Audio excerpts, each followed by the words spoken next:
Welcome to வீலன் channel. இப்போ நம்ம என்ன பார்க்க போறோம்னு பார்த்தீங்கன்னா எக்கனாமிக்ஸோட 2 மார்க் கொஸ்டின் தான் பார்க்க போறோம். ஓகேவா?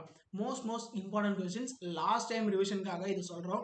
இதை மட்டும் பார்த்துட்டு போனாலே நம்மளால ஓரளவுக்கு 2 மார்க்கை கம்ப்ளீட் பண்ணிட்ட ஒரு நிம்மதி இருக்கும். அதுக்கப்புறம் மிச்ச கொஸ்டின்ஸை பார்த்துக்கலாம். ஃபர்ஸ்ட் இம்பார்ட்டன்ட் முடிச்சிருங்க, அதுக்கப்புறம் மிச்சத்தை பாருங்க. இம்பார்ட்டன்ட் கொஸ்டின்ஸ் ரொம்ப ரொம்ப முக்கியம்.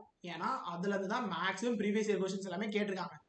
அதனால தான் நம்ம வந்து ஃபர்ஸ்ட் அதை முடிக்க சொல்றேன். அதுக்கப்புறம் மிச்ச கொஸ்டின்ஸை பாருங்க. இது எல்லாமே ப்ரீவியஸ் இயர்ஸ்ல கேட்ட கொஸ்டின்ஸ். ஸோ இதை நீங்க முடிச்சிட்டாலே உங்களுக்கு ஓரளவுக்கு நிம்மதி இருக்கும்.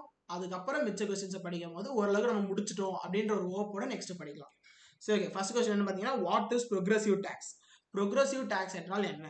The rate of the taxation increases as that base increases. அதாவது டாக்ஸ் வந்து இன்க்ரீஸ் ஆகிட்டே இருக்கிறது தான் ப்ரோக்ரஷன் ஆஃப் டேக்ஸ். டாக்ஸோட பேஸ் இன்க்ரீஸ் ஆச்சுன்னா டாக்ஸும் இன்க்ரீஸ் ஆகும்.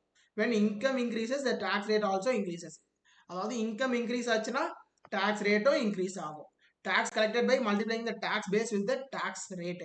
அதாவது tax calculated by multiplying the tax base with the tax ரேட்டோட டாக்ஸ் பேஸை மல்டிப்ளை பண்ணி தான் உங்களோட டாக்ஸை கால்குலேட் பண்ணுறாங்க. இன்கம் ரைஸ் ஆச்சுன்னா டாக்ஸ் ரேட்டும் இன்க்ரீஸ் ஆகும். டாக்ஸ் ரேட் இன்க்ரீஸ் ஆச்சுன்னா டாக்ஸோட பேஸும் இன்க்ரீஸ் ஆகும். அப்போ உங்களோட டாக்ஸும் இன்க்ரீஸ் ஆகும். ஸோ ப்ரோக்ரஸிவ் டாக்ஸ்னா மொத்தமாக என்ன? டாக்ஸ் இன்க்ரீஸ் ஆகும். உங்களோட இன்கம் இன்க்ரீஸ் ஆக டாக்ஸ் இன்க்ரீஸ் ஆகும் தான் ப்ரோக்ரஸிவ் டாக்ஸ். ஓகேவா? நெக்ஸ்ட் 2 மார்க் பார்க்கலாமா? What is meant by industrial cluster? Industrial கிளஸ்டர்னா என்ன?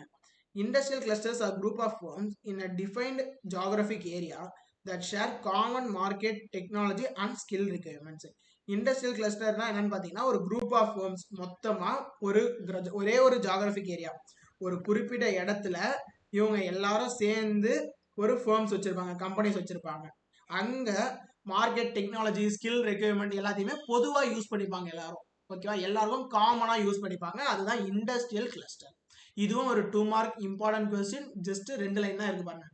Industrial clusters are group of firms in a defined geographic area that share common market technology and skill requirements. காமனா இருக்கிற விஷயத்த இவங்க எல்லாரும் ஷேர் பண்ணிப்பாங்க.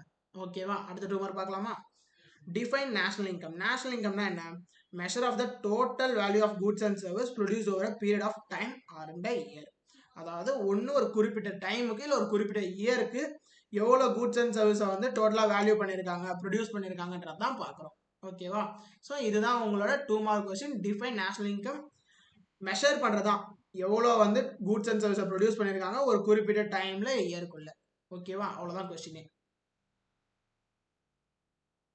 Next, what is per capita income? It shows the living standard of people in a nation. அதாவது ஒரு நாட்டில் வாழ்றவங்களோட standard of லிவிங்கை பற்றி சொல்கிறது தான் per capita income. Per capita இன்கமோட ஃபார்முலா என்னன்னு பார்த்தீங்கன்னா, per capita income equal to national income divide by population. இது எப்படி இருக்குன்னு பார்த்தீங்கன்னா, பெர் கேபிட்டா எழுதி காட்டிடுறேன்.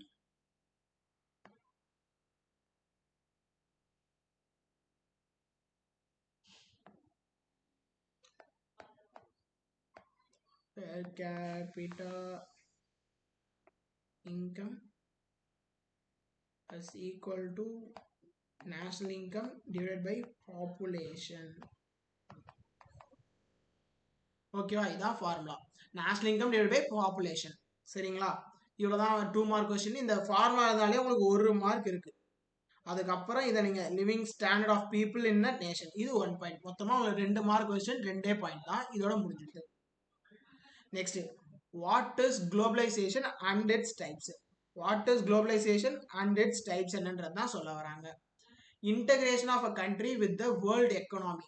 அதாவது ஒரு கண்ட்ரியை வேர்ல்டு எக்கனாமியோட லிங்க் பண்ணுறது தான் குளோபலைசேஷன். ஓகேவா? Integration of a country with the world economy. இதோட டைப்ஸ் என்னென்னு பார்த்தீங்கன்னா, ஆர்காயிக், புரோட்டோ, மாடர்ன். ஓகேவா? ஆர்காயிக், புரோட்டோ, மாடர்ன், மொத்தம் 3 டைப் சொல்கிறாங்க. Archaic, proto, modern. இது என்ன சொல்றாங்கன்னா, integration of a country with the world economy அப்படின்றது தான் சொல்ல வராங்க. இதே மாதிரி வீடியோஸ் நீங்கள் நிறைய பார்க்கணும்னு நினச்சிங்கன்னா நம்ம சேனலில் சப்ஸ்கிரைப் பண்ணிக்கோங்க. சோஷியல் ரொம்ப ஈஸியான சப்ஜெக்ட். நீங்கள் நிறைய பேர் கஷ்டம்னு நினச்சிருக்கலாம். நம்ம அதை ரொம்ப ஈஸியாக எப்படி படிக்கணும் அப்படின்றதுக்கு ஆல்ரெடி வீடியோஸ் எல்லாமே நம்ம போட்டாச்சு. பார்க்காதவங்க பார்த்துக்கோங்க. அது மாதிரிலாம் உங்கள் ஃப்ரெண்ட்ஸுக்கும் ஷேர் பண்ணுங்கள். நிறைய பேர் நீங்கள் கொடுக்குற லவ் அண்ட் சப்போர்ட் தான் எங்களை இன்னும் நிறைய ஒர்க் பண்ண வைக்கும். உங்கள் 11th 12th யூஸ் ஆகிறதுக்காகவே நம்ம இதே மாதிரி ஃபுல் எக்ஸ்பிளைன்ஸ் லெசன்ஸாக உங்களுக்கு VLearn ஆப்ல இது எல்லாமே கிடைக்க போகுது. வெறும் 499 ரூபாயில, அதாவது ஜஸ்ட் 499ல இம்பார்ட்டன்ட் கொஸ்டின்ஸ், PDFs, வீடியோஸ், அது மட்டும் இல்லாமல் உங்களோட எக்ஸாம் எப்படி ப்ரிப்பேர் பண்ணணும் எல்லாமே அதில் சொல்ல போகிறோம். வெறும் 499 ரூபாயில நீங்கள் 11th 12th பற்றி கவலையே பட வேணாம். உங்களோட ஃபுல் சப்போர்ட்டுக்காக நாங்கள் இருக்கோம். ஜஸ்ட் 499ல மட்டுமே. ஸோ எல்லாரும் இப்பயே போய் கீழே கொடுத்துருக்க லிங்க்ல போய் ரிஜிஸ்டர் பண்ணிக்கோங்க. உங்களோட 11th 12th பற்றி நாங்கள் இருக்கோம். யாரும் எதுவும் கவலைப்பட வேணாம். நம்ம ஆப் இருக்கு. இது நம்மளுக்கான ஆப். கண்டிப்பாக இது நம்மளுக்கான ஆப் மட்டும்தான். ஓகேவா? நெக்ஸ்ட் 2 மார்க் பார்க்கலாமா? Write any 2 positive impact of globalisation. Impact of globalisation, அதாவது 2 பாசிட்டிவ் இம்பாக்டை பற்றி கேட்டிருக்காங்க. It increase the GDP of a country. என்ன? ஜிடிபியோட வந்து இன்க்ரீஸ் பண்ணும். It increase the standard of living, அதாவது வாழ்ற தரத்தை உயர்த்தும். அதாவது ஸ்டாண்டர்ட் ஆஃப் லிவிங்கை இன்க்ரீஸ் பண்ணும். Better trade and employment rapidly. It increase better trade and employment rapidly. 2 தான் கேட்டிருக்காங்க, நம்ம 3 கொடுத்துருக்கோம். உங்களுக்கு 2 எது ஈஸியாக இருக்கோ அதை சூஸ் பண்ணிக்கோங்க. நான் தான் ஃபர்ஸ்ட் 2 சூஸ் பண்ணிப்பேன். It increase the GDP of a country, it's increase the standard of living. இதை நீங்கள் ஆன்சர் எழுதும்போது எப்படி ஸ்டார்ட் பண்ணலாம்னு பார்த்தீங்கன்னா 2 positive impact of globalisation are அப்படின்னு போட்டு இந்த 2 பாயிண்ட் எழுதும் போது உங்களுக்கு அது ஒரு 3 பாயிண்டாக கொஞ்சம் பெருசாக தெரியும். ஆன்சரும் கொஞ்சம் தெளிவாக எழுதுங்க, கிளியராக எழுதுங்க. அடிச்சடிச்சு எழுதாதீங்க. எக்ஸாம்ல கண்டிப்பாக அடிச்சடிச்சு எழுதுனீங்கனாலே ஒரு மாதிரி கிளம்ஸி ஆகிடும். அதாவது வந்து ஒரு மாதிரி இருக்கும் பேப்பரே. ஸோ மேக்ஸிமம் அடிக்க யூஸ் பண்ணாதீங்க. அடிக்கிறதா இருந்தாலும் பென்சில் வச்சு அடிங்க. தப்பாக எழுதிட்டாலும் இந்த இப்படி இப்படி இப்படி இப்படிலாம் பண்ணாதீங்க. ஜஸ்ட் ஒரு ஸ்ட்ரைக் பண்ணுங்க. இப்படி ஆன்சர் தப்பா இருந்துச்சா இப்படி ஸ்ட்ரைக் பண்ணிக்கோங்க பென்சிலை வச்சு. இல்லைன்னா மேக்ஸிமம் இப்படி கூட பண்ணிக்கோங்க போதும். அதுக்கு நீங்க வந்து இப்படி இப்படி இப்படி பண்ணீங்கன்னா நல்லாவே இருக்காது பேப்பர். ஓகேவா? மேக்ஸிமம் இப்படி பண்றதுக்குலாம் சான்ஸே இல்லை. பெண்ணை வச்சுலாம் அந்த மாதிரி பண்றாதீங்க. பென்சில் வச்சு கிராஸ் பண்ணுங்க, அது போதும் தப்பா எழுதிட்டா. ஓகேவா? Next 2 mark. Why we pay tax to the government. கவர்மெண்ட்டுக்கு நம்ம எதுக்கு டாக்ஸ் பே பண்ணணும்? நம்ம சம்பாதிக்கிறோம், நம்ம வச்சிருக்கோம். கவர்மெண்ட்டுக்கு நம்ம ஏன் டாக்ஸ் கொடுக்கணும்? அதுக்கான காரணத்தை தான் சொல்ல போறோம். Money provided by taxation to carry out many functions and operation of government. Government நிறைய ஃபங்க்ஷன்ஸ் அண்ட் ஆப்ரேஷன்ஸ் பண்றதுக்கு, ஃபங்க்ஷன்ஸ்னா வந்து இந்த இது வந்து நம்ம வீட்டில் வைக்கிற கல்யாண ஃபங்க்ஷன் அந்த மாதிரி கிடையாது. அவங்க செய்கிற வேலைகள், நிறைய வேலைகள் செய்யறதுக்காகவும் நிறைய நம்மளுக்கு நல்லது பண்ணுறதுக்காகவும் கவர்மெண்ட் வந்து இந்த டாக்ஸை வச்சு தான் பண்ண போறாங்க. அது எந்த மாதிரி இருக்கும்னு பார்த்தீங்கன்னா எக்கனாமிக் இன்ஃப்ராஸ்ட்ரக்சர், இந்த பில்டிங் கட்டுறது, ரோடு போடுறது, பிரிட்ஜு கட்டுறது, இது எல்லாமே நம்ம கொடுக்குற காசு தான். Military, scientific research, culture and the arts, public works and public insurance. Government நம்மளுக்கு கொடுக்குற காசு எல்லாமே இது நம்மளோட காசு தான். நம்ம கிட்ட இருந்து டாக்ஸாக வாங்கி தான் கவர்மெண்ட் திரும்ப நம்மளுக்கு தராங்க. அதாவது ரேஷன் கடைகளில் பொருள் கொடுக்கறது, ஸ்கூல்ஸ் கட்டுறது, காலேஜஸ் கட்டுறது, ரோடு போடுறது, பிரிட்ஜு, நம்மளுக்கு தண்ணி கனெக்ஷன் கொடுக்கறது, இது எல்லாமே நம்ம கொடுக்குற டாக்ஸை வச்சு தான் கவர்மெண்ட் நம்மளுக்கு திருப்பி கொடுக்குறாங்க. ஓகேவா? ஸோ கவர்மெண்ட்டு நம்ம அதுக்காக தான் டாக்ஸே பே பண்ணுறோம். நம்மளுக்கு அவங்க வேலை செய்யறதுக்கு, அதாவது நம்மளுக்கு அவங்க சில விஷயம் செய்யறதுக்கு நம்ம அவங்களுக்கு டாக்ஸ் பே பண்ணுறோம். What is mean by entrepreneur? Entrepreneur. What is mean by entrepreneur? Entrepreneur என்னன்னு பார்த்தீங்கன்னா is an innovator of new ideas and business process. அவர் என்ன பண்ணுவார்னு பார்த்தீங்கன்னா புது புது பிஸ்னஸ் அண்ட் ஐடியாவை வந்து உருவாக்குவார். அது மட்டும் இல்லாமல் he processes management skill, strong team building ability and essential leadership quality to manage a business. அதாவது ஒரு மேனேஜ்மெண்ட் ஸ்கில்லை கிரியேட் பண்ணுவார், ஸ்ட்ராங் டீம் பில்டிங்கை பண்ணுவார், எசென்ஷியல் லீடர்ஷிப் குவாலிட்டியை கொடுப்பாரு. ஓகேவா? இது மொத்தமே யார் பண்ணுவா? ஆண்டர்பிரனர் தான் இது எல்லாத்தையுமே பண்ணுவார். ஸ்பெல்லிங் ரொம்ப முக்கியம். ஆண்டர்பிரனர் ஸ்பெல்லிங் நிறைய பேர் மிஸ்டேக் பண்ணுவீங்க. ஸோ 2 3 எழுதி பார்த்துருங்க. நமக்கு கமெண்ட் பண்ணுங்க. கமெண்ட் பண்ணிங்கன்னா இந்த வேர்டு நம்ம கமெண்ட் பண்ணோம் அப்படின்ற ஒரு ஞாபகத்தை வச்சே உங்களால் எழுத முடியும்.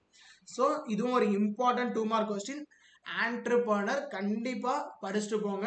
ஃபர்ஸ்ட் என்ன? அவர் new ideas and business process create பண்ணுவார். Management skill, strong team building ability, essential leadership quality, இது எல்லாமே யார் பண்ணுவா? ஆண்டர்பிரனர் தான். ஓகேவா? இதோட நம்மளோட எக்கனாமிக்ஸ் 2 மார்க் கொஸ்டின் முடியுது. கண்டிப்பா எக்ஸாமுக்கு எல்லாரும் மேக்ஸிமம் எல்லாத்தையும் படிச்சுட்டு போக ட்ரை பண்ணுங்க. எல்லாத்தையும் படிக்க முடியலனாலும் நம்மளோட பிளான்ஸ் கொடுத்துருக்கோம். 40+ எடுக்கிறோம் எவ்வளோ படிக்கணும், 90+ எடுக்கிறவங்க எவ்வளோ படிக்கணும் அப்படின்னு எல்லாத்தையுமே ஆல்ரெடி சொல்லியாச்சு. எப்போ எதாவது படிக்கணும் ஸ்டடி பிளான்ஸும் கொடுத்தாச்சு. அதை வச்சு படிங்க. மேக்ஸிமம் ஃபுல் போர்ஷன் கவர் பண்ணிட முடியும். நீங்கள் நினைக்கிற மார்க் உங்கள் எடுக்கிறதுக்கு எவ்வளோ படித்தா போதும்னு இருக்குது. 40+ எடுக்கிறோன்றவங்க மேக்ஸிமம் புக்கே தொட வேணாம். அதாவது நான் சொல்ல வர்றது கொஸ்டின் ஆன்சர் சைடே போக வேணாம். 5 மார்க் சைடே போகாமே உங்களால் எடுக்க முடியும். அதுக்கான அனாலிசிஸ் நம்ம ஆல்ரெடி கொடுத்தாச்சு. நீங்கள் அதை போய் இப்பயே போய் பாருங்க.